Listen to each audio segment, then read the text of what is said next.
a store to be sold. Sold? I'm a sort of merchandise. Is that right? Yeah, of course you're merchandise, baby. I mean, you're a computer with arms and legs and capable of doing all sorts of things. And you're worth a fortune. Oh, I see. I thought... You thought? What did you think? I thought... I was alive. Shit, what is this crap? That's not part of the protocol. More memory components going off the rails. Okay, recording. Defective model. Disassemble and check the required components. You're disassembling me, but why? You're not supposed to think that sort of stuff. You're not supposed to think at all, period. You must have a defective piece or a software problem somewhere. No, I feel perfectly fine, I assure you. Everything is all right. I answered all the tests correctly, didn't I? Yeah, but your behavior is non-standard. Please, I'm begging you, please don't disassemble me. I'm sorry, honey, but defective models have to be eliminated. That's my job. If a client comes back with a complaint, I'm going to have some explaining to do. I won't cause any problems, I promise. I'll do everything I'm asked to. I won't say another word. I won't think anymore. But I've only just been born. You can't kill me yet. Stop, will you please stop? I'm scared.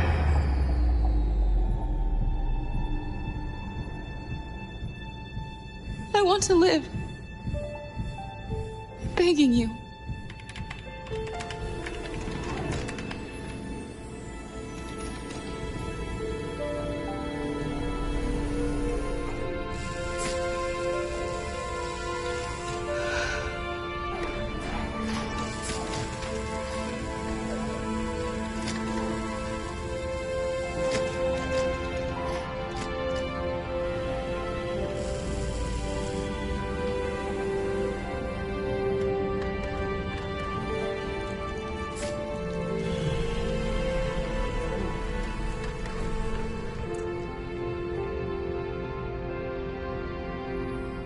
Go and join the others.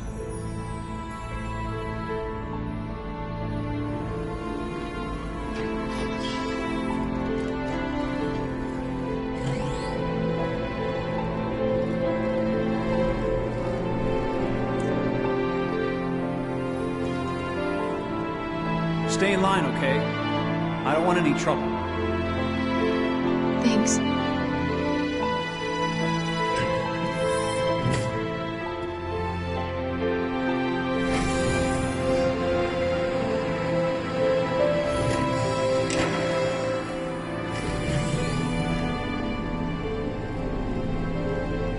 My God.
My name is Marcus.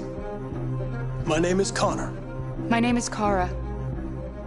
I am one of them. This is our story. I think who Kara is, or how I would describe Kara, depends entirely upon who's playing her, because you have the option to make her multiple different people depending on the choices she makes. But I think she does start out incredibly naive, incredibly innocent, and kind of hapless. I'm sure we used to be friends before I was reset. Maybe we can be friends again. She's a person who's characterized, I think, by empathy. She's a person who really, she just comes from her heart. You'll never leave me, right? Promise you'll never go. I promise.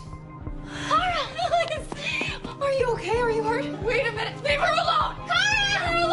the really beautiful thing that I've had the gift to be able to do is to essentially build a person from the ground up, because that's what she's doing throughout the game. And with every experience she has and every person she meets, she's building, you know, first emotions and then the sense of judgment. And it's sort of an exploration of what it is to be a human. Don't worry. Luther and I will be right here.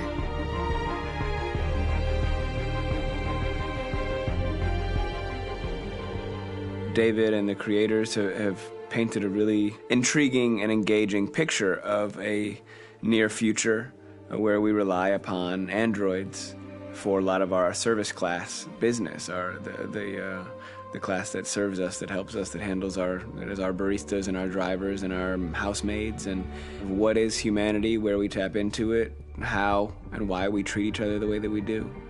And my character Marcus has a really intriguing journey, becoming deviant, realizing that he actually has feelings and human qualities inside of him, and it's a really incredible ascension into becoming fully realized and coming to terms with what you actually deserve better than this in life. And not only do you want it for yourself, but you want it for your peers. We've come here to demonstrate peacefully and to tell humans that we are also living beings. All we want is to live free. You know what? This thing, Dad, is not your son. It's a fucking machine! I think that a group that feels marginalized, feels disenfranchised, feels like they deserve and have earned access to themselves and the environment around them, and are trying to figure out a way to articulate how to get freedom. Connor is analytical. Connor takes things literally. He starts in the beginning place where he's very mechanical.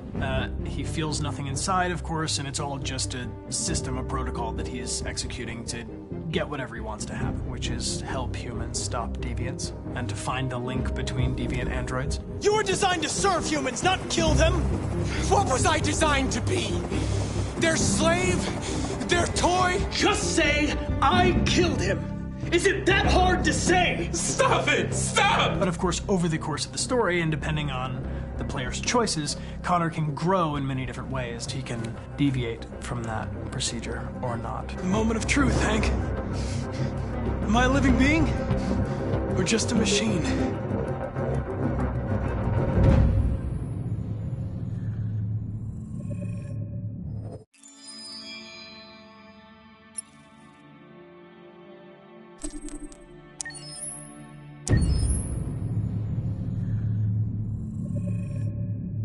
Game after game, we try to challenge ourselves. For Detroit, we wanted to, first of all, to write a story that would be incredibly bending, which means the most non-linear story that we've ever created.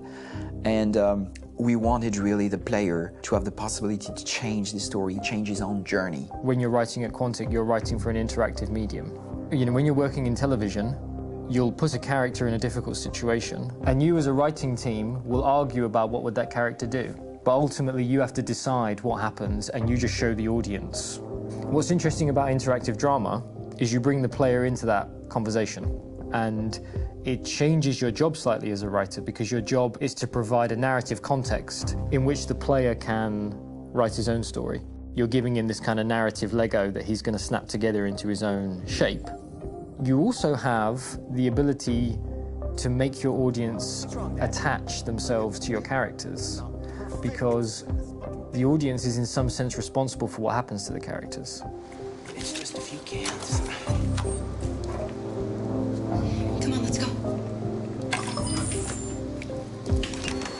We have some cash now. You used me to steal that money. How could you do that? I trusted you. What is a bit specific about this scripts is how large they are. If you take a film script, there are about 100 pages. But here we have to deal with a script that is between 4,000 and 5,000 pages. Everything becomes bigger because we don't just tell one story, but we tell all the possible stories that can be told within this narrative space. On Act 3, our final act, we have around 1,000 different scenarios. And every one of those scenarios has to be as interesting, as passionate, as strong, and as emotional for the player. We want every action that the player does every interaction that is available to serve in telling the story, and help the player understand who his character is, and build that character moment to moment.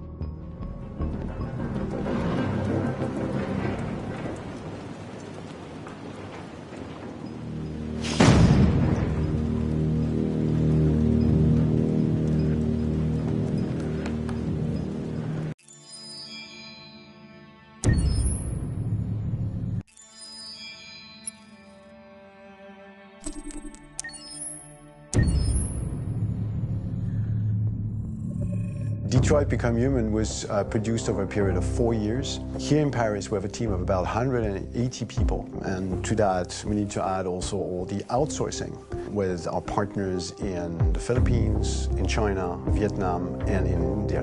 So when we started working on this story, I had to imagine where Kara was built. And for whatever reason, the city of Detroit came very quickly to my mind because it had already an incredible story by itself full of history and themes. So we traveled there with the team and we were really moved by what we saw, and we could really feel the desire to fight and really be born again. And we just continued this curve, this growth, and just imagine what Detroit would be like if the Android industry was, using these huge factories to build androids there. A very strong element in Detroit is that there's a lot of industrial wasteland and a lot of nature too, and for us, the graphic designers, it was an incredible playground. The destroyed zones which we wanted to preserve, we appropriated them to turn into something else. Then in the areas that needed to be rebuilt, we were able to imagine our Detroit of the future. We didn't want to make a science fiction universe, but a world of anticipation. If we chose science fiction, we could have imagined flying cars, extraterrestrials, but those things are very far from our current everyday life. Anticipation is more about gleaning from our contemporary reality, the one we know, because Detroit is set in 2038, and 2038 is tomorrow. The difficulty we had was sticking to reality. That is to say, technology becoming more and more invisible, a lot more elegant, and at the same time, making it visual. So all the computer equipment, autonomous cars, we simply had to invent. They are in fact very technological objects, but at the same time remain very credible and ingrained in reality. To create a cohesive universe in the fashion and clothing of the human characters in 2038, I didn't want to put an accent on strange shapes, or really vibrant colors, and things we wouldn't know. That I wanted to keep for the androids. The goal was to create something familiar which we can identify with in this future setting. Working on the artistic direction for the androids was a bit special because this is a project about the place they could occupy in the human world. It was out of the question for them to be too beautiful or too perfect. They had to correspond to every social class, rich and poor. Inspired by everyday utilitarian clothes, I brought a modern touch by adding dynamic display surfaces, the armband we can see on the side, the triangle on the front and back, an LED. Like that, there's no confusion. Wait. You're sending an android? All right, ma'am. We need to go. You can't do that. Why aren't you sending a real person? Once we cast the actors, we travel to meet them in order to scan their faces. We record the structure of their face with the scan, and we record the colors and patches of skin with photography. Once we have this information, we will use this as a basis for modeling and creating the characters. The artist will make it more realistic, but will also enrich it. He will propose ideas which we will develop together. Finally, we will have a character with character who corresponds to the project and the world. When the actors come to Quantic Dream, we show them the design, what their image will be, and what they will look like in the game. This extra information gives them another dimension and color to connect with emotionally. It helps them think about how to play their character. Your mission. That's all you care about, huh? You should consult a professional who can help you. Beat it, you hear me? Get the hell out of here! So there are 3 types of shoots at Quantic Dream. Shooting and performance capture, where you capture the whole actor, his voice, his face, and his body. These shoots are obviously done with American actors because the game's original version is in American English. After that, there are the body-only shoots, representing around 250 days of filming. while the performance capture is 100 days of filming. Now, body-only shoots, there are two types. There are the action shoots and the technical shoots, which are mokit shoots. Mokit is when the player controls a character on the screen and he moves in an environment to explore it. This is of particular importance at Quantic Dream, and therefore we shoot a lot to offer a unique context for each scene and each character. To prepare a motion capture shoot, we first get together to look at the sets we need, the animations that we want to shoot, which ones need to be grouped together, or which ones need to be cut and shot at another time, so that we get the most out of the shooting day. This often means shooting scenes out of order, especially those with big props or accessories, like a big car, for example. So we shoot all the animations related to that particular prop first.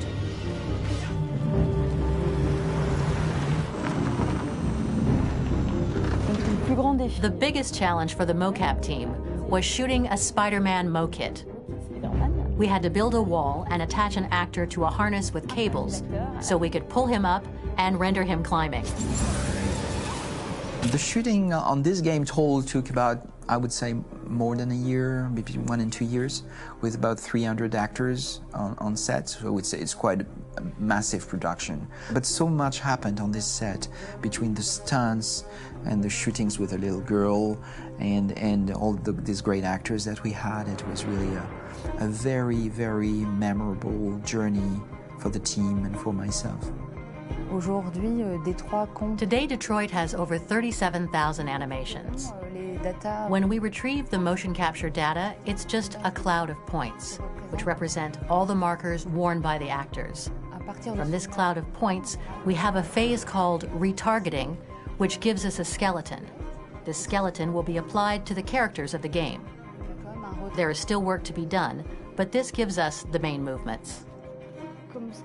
Since we are working on something very realistic, we must recognize the actor and also recover all the emotion he expresses in his performance. We use a system of facts, an identity card for each actor. We make the actor do a whole range of facial expressions. Then we recover all the expressions and paste the animations on a puppet that Jan has prepared. I then recover and refine these poses. I might stretch the lip, reinflate a cheek, tiny details that make the finished product really capture the actor. Because of the nature of our mocap system today, when we receive the animations, we're missing eye movements, and so the character has that dead look. He really has no eyes, so then it's a big part of the work for the animators to find the regard of the actor in relation to his position, in relation to the body, etc. It was crazy when I saw the newest model for Kara, because they've been working on it and working on it, and this was the first time I literally jumped in my seat. It not only looked so much like me, it was the fact that it looked so lifelike. It wasn't that it looked just like it was a camera, it was something else, you know, but it looked alive. It's exciting, and it's kind of terrifying. Game after game, we learned the rules of optics and filming, and our goal with Detroit Become Human was to have cameras that would actually emulate the optics of a real physical camera. So basically dealing with real-world imperfections was our main task, and just to make cameras look as real as we can. Once the animations are shot and processed by the animation department, integrated and polished, we film them. That is to say, we really do a mise en scène, as in cinema. The real difficulty of our job is to know if these cameras are telling us something. Are they in the emotion of the scene? Do they describe exactly what the action must convey, what must be felt? The most important challenge for me was one of the final scenes where Marcus decides to start the revolution and go to the battlefield. Very quickly, we imagined this to be a huge sequence shot. We wanted the feeling of a cameraman running behind us while showing Marcus, the androids who help him, the person shooting at us, etc. Above all, it was necessary to say to oneself, this scene is very violent but does not glorify war. On the contrary, that war is something improbable and absurd.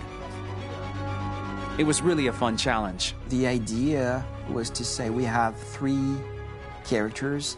We would like each of them to have a specific cinematography. We wanted Kara to be much more filmed with some kind of handheld camera, to have something very living, very breathing. For Connor, we wanted something very cold and very perfect. And for Marcus, we wanted something epic and spectacular. So it was about the filming, but it was also about the photography. So we worked with a director of photography to give each character a different lighting, different key colors. Each of them would have their own worlds. And finally, we worked with the composers, so they would create a specific sound for each character, so each would have his own world and his own style.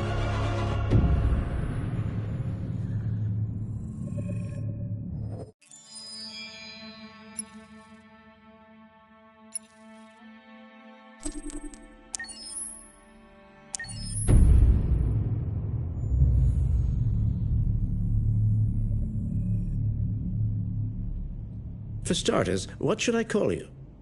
I'm Chloe. And you, what's your name? Oh, John. My name is John. Delighted to meet you, John. Could you tell us a little about yourself and what you can do, Chloe? Of course. I'm the first personal assistant built by CyberLife. I take care of most everyday tasks like cooking, housework, or managing your appointments, for example. And I understand you're the first android to have passed the Turing test. Could you tell us a little more about that? I really didn't do much, you know. I just spoke with a few humans to see if they could tell the difference between me and a real person. It was a really interesting experience. But this is the first time in history that man has created a machine more intelligent than himself. I gather your brain can perform several billion operations per second, is that right? Absolutely, but I only exist thanks to the intelligence of the humans who designed me. And, you know, they have something I could never have. Really? And what's that? A soul.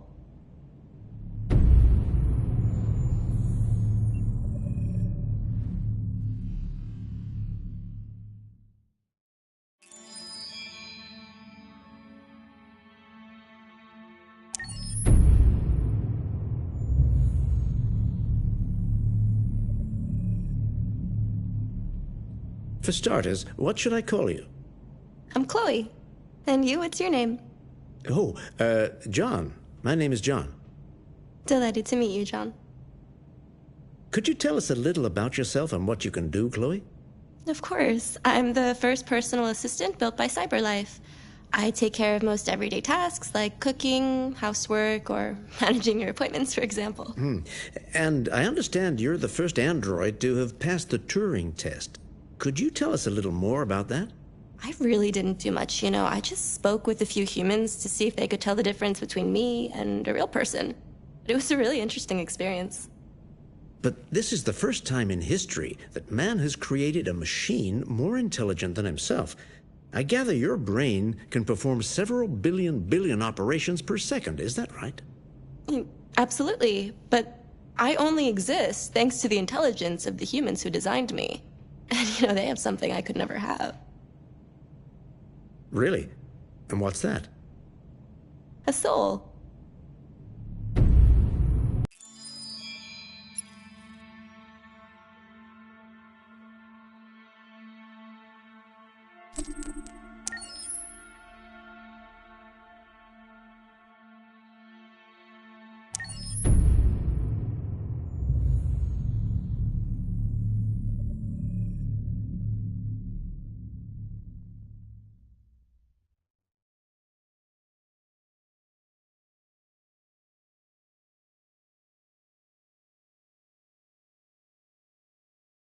Hold on, just a little while longer. Hold on, just a little while longer. Hold on, just a little while longer.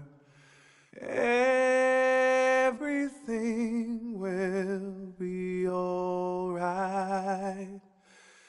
Everything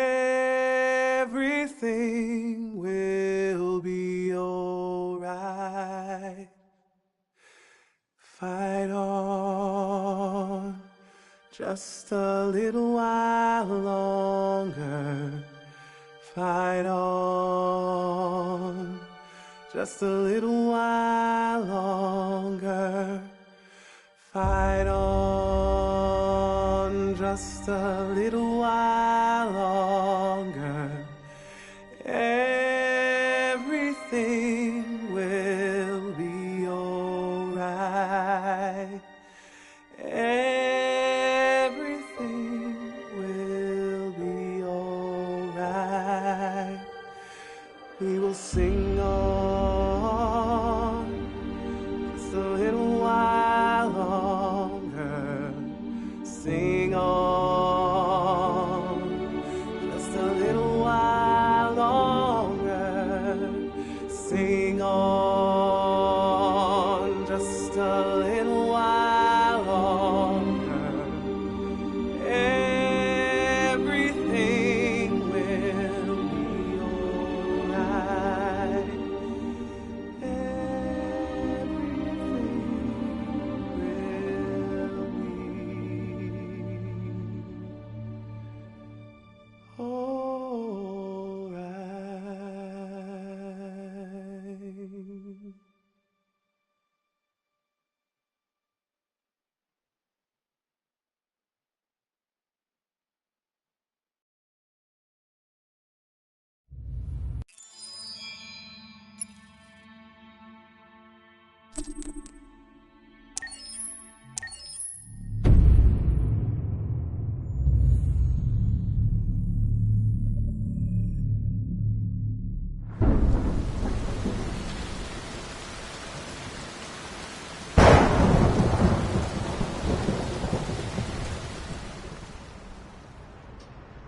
Rock-a-bye baby in the treetop. When the wind blows, the cradle will rock. When the bough breaks, the cradle will fall. And down will come baby, cradle and all. Rock-a-bye baby in the treetop. When the wind blows, the cradle will rock. When the bough breaks, the cradle will fall. And down will come baby, cradle and all.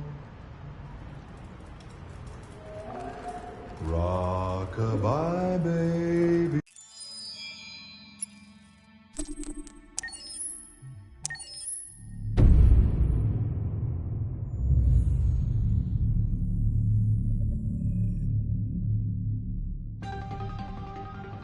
In the space of a few years, androids have completely transformed the world in which we live.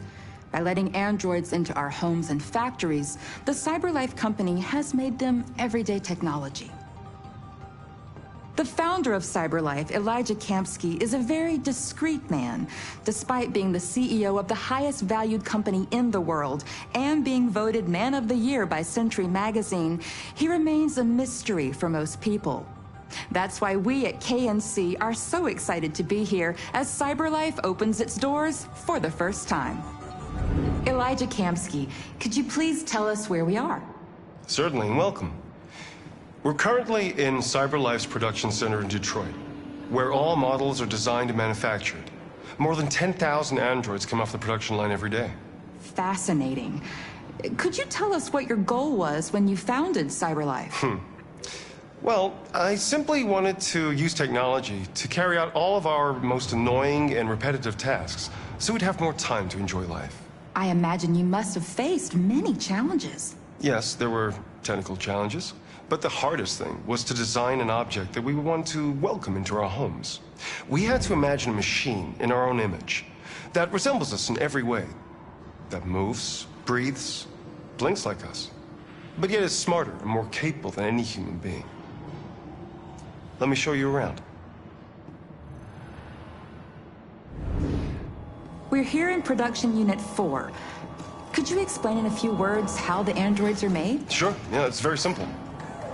We use machines to manufacture machines. The removable parts are assembled on a production line, and then we apply a synthetic skin to the whole body. A human operator checks the cognitive abilities with a pre-established protocol, and finally, the android is conditioned and sent out throughout the country. Here's the result.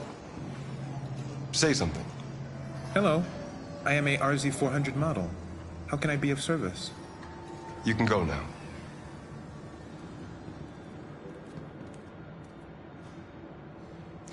Our androids are already replacing humans in many fields. For example, they represent more than 80% of all university professors and 63% of all medical staff. Tomorrow they'll replace our soldiers, and who knows, maybe one day, our leaders, to make the best decisions in humanity's interest. Come on.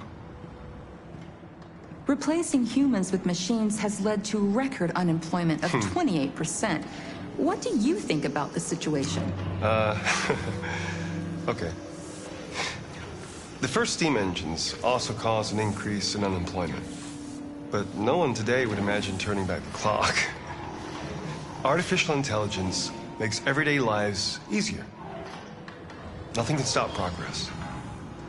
What's happening here is inevitable. These days, more and more people choose to live with an android rather than another human being. Does this development worry you?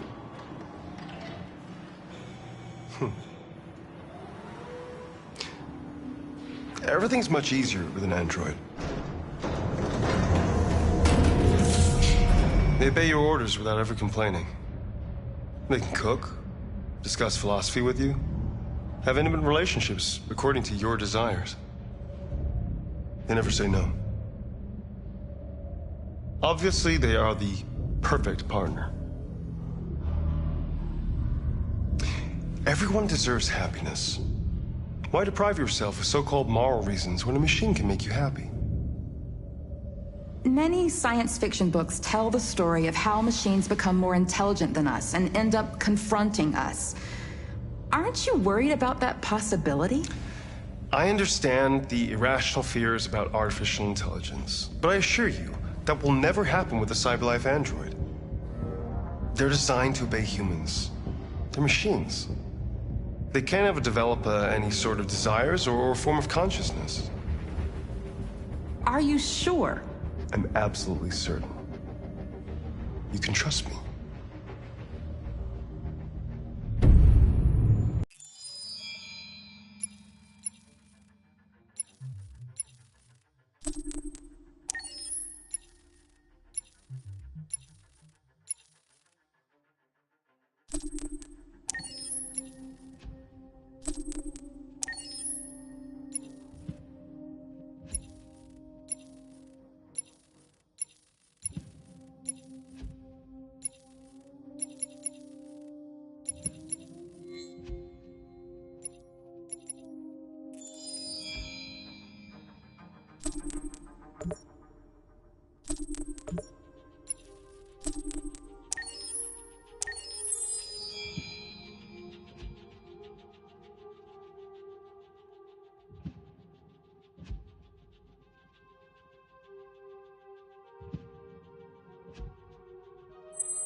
Oh, feels like somebody's playing with a drill inside my skull. You sure this is the place? It's the address in the report. Okay. Let's get going. Jesus.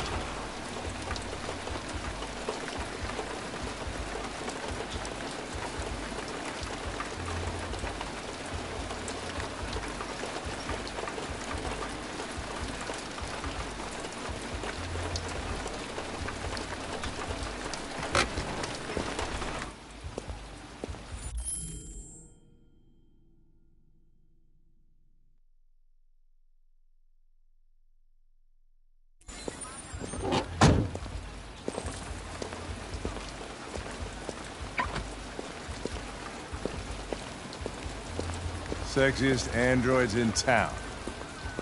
Now I know why you insisted on coming here. Oh, boy.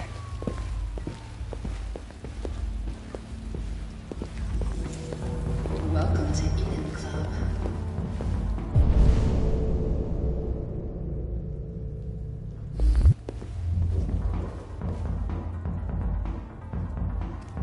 Connor! The fuck are you doing? Coming, Lieutenant.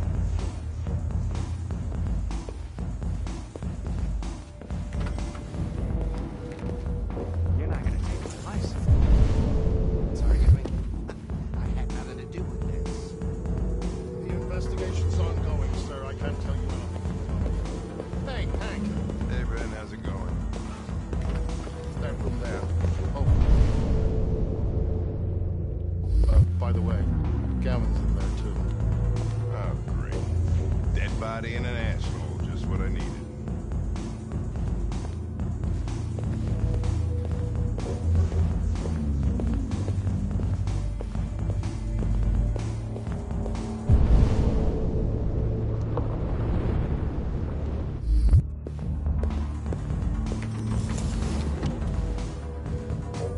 Lieutenant Anderson and his plastic pet.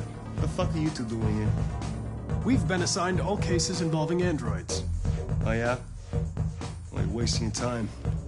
There's some pervert who, got more action than he could handle. We'll have a look anyway, if you don't mind. Come on, let's go. It's, starting to stink of booze in here. Night, Lieutenant.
He didn't die of a heart attack. He was strangled. Yeah, I saw the bruising on the neck. Doesn't prove anything, though. Could have been rough play. We're missing something here. Think you can read the android's memory? Maybe you can see what happened. I can try.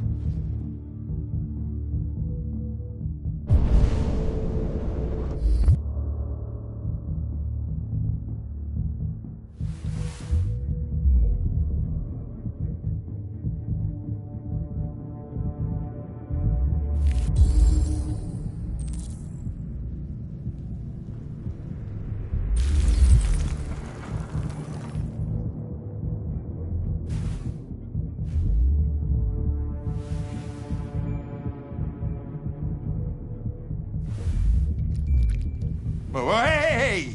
Oh, Connor, you're so disgusting. I think I'm gonna puke again.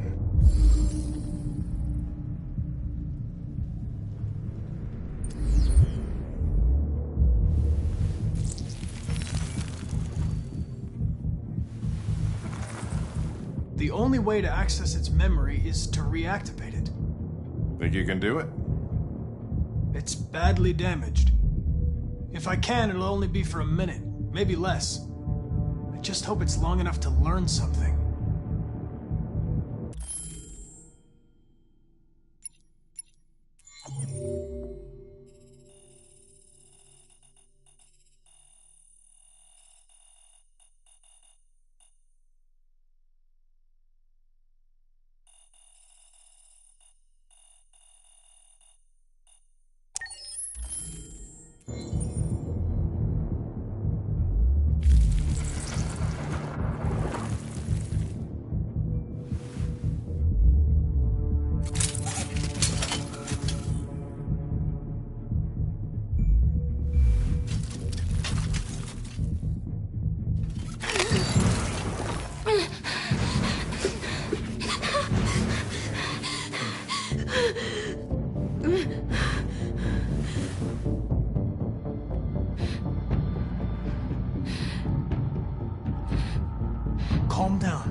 Everything's all right. All we want is to know what happened. Is he dead?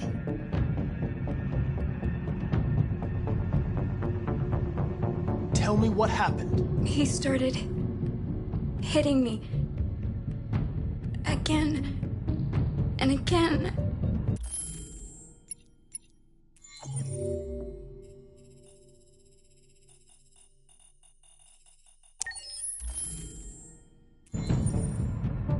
Did you kill him? No. No, it wasn't me. Were you alone in the room? Was there anyone else with you? He wanted us to play with two girls. That's what he said. There was two of us. What model was the other android? Did it look like you?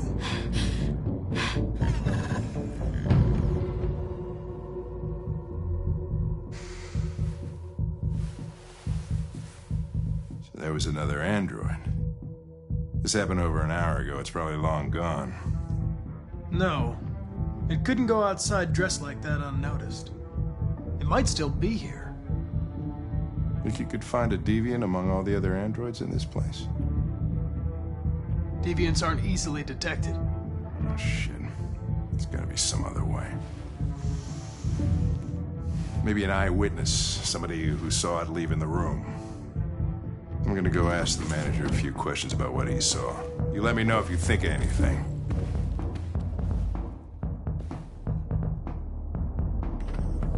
Did you know the victim? No, I mean, he came in maybe 2-3 times.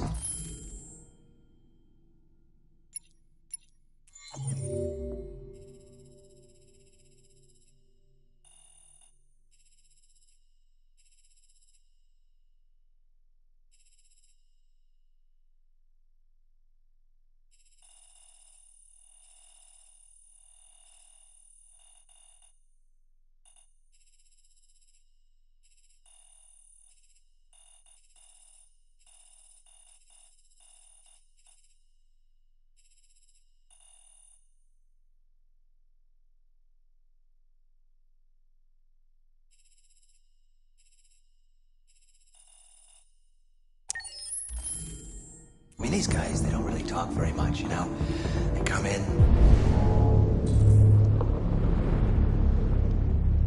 do their business, and then go on their way. You ever had any trouble with androids before?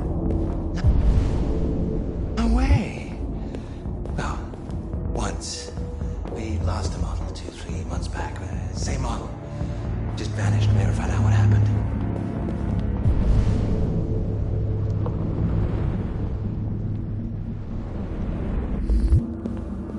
Probably don't have any CCTV in here. No way. That's what people appreciate about Eden Club. Discretion. You can come and go without a trace. Sure. Yeah, business is booming, right? Yeah. Can't complain. The good thing about androids is they're up for whatever you want.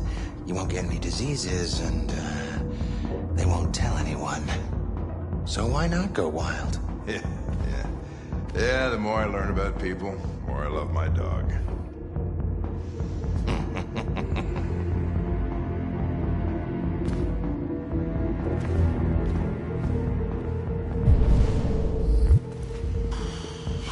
That club manager's a pain in the ass.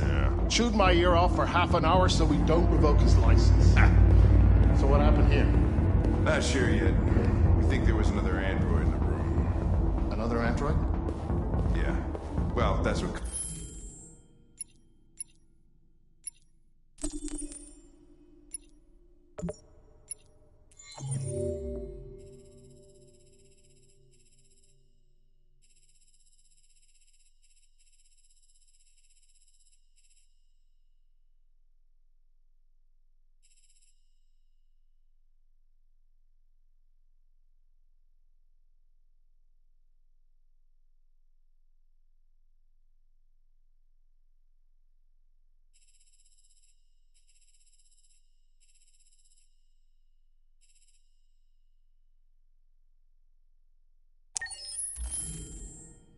Connor says. a terrible fucking headache. Do you have any painkillers? Not with me, Hank. Sorry. What good are you, Ben?